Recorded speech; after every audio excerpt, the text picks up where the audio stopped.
my lovelies. It's time to trim the Kepi's claws.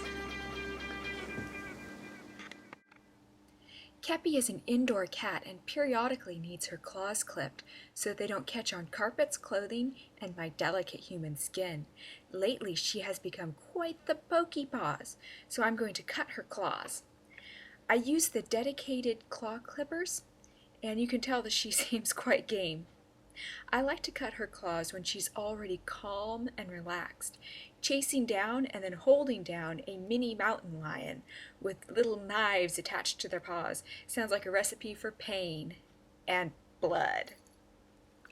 I gently but firmly pick her up and set her on my lap. Her lower spine and tail are resting between my legs, and I place my left arm across her belly to support her upright. I prefer to start with the back claws, since I have the least control over them, and the most common type of scratch that I've gotten while doing this is the double back kick from the back claws. If I was an antelope, I would be gutted. Of course, I'd have to be a very tiny antelope to be caught by this little cat.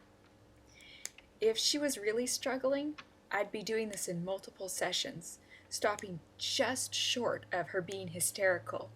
Hysterical ends badly for both the human and the cat. Better to let them go and pick them up later. Do it one session at a time, one paw at a time. Really, the cat is letting you do this. And it's more about training than control or holding them down. And it's definitely not about being the strongest of the pair. I'm also not cutting very much off. I'm just nipping the very tip of anything that looks pointy. Not pointy? I leave it. How would you feel if your manicurist cut your nails down to the quick? We don't want to do that to the cat either. Or the next time, you guessed it, pointy paws and mountain lions with knives. When I'm done,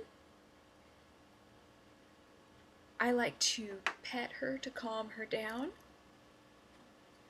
First, let's just check. Oh, they're so pretty. So I'm going to try and calm her down and help her get upright. And this is just so that we don't end the session with a struggling, screaming, squalling, biting dash for freedom. Or else every claw clipping session might end that way. But in the end, I let her go.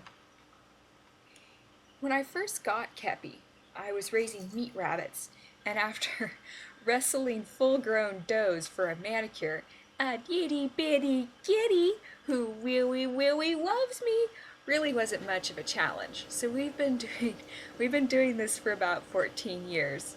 But still, every single time we do it, I get a bit of the stink eye. You can tell she's not coming back to sit on my lap. She's going to stand over there and stare at me. Yeah, ignore the human. Ignore the human. But make sure the human knows that you're ignoring it. We get that. Cats. You gotta love them.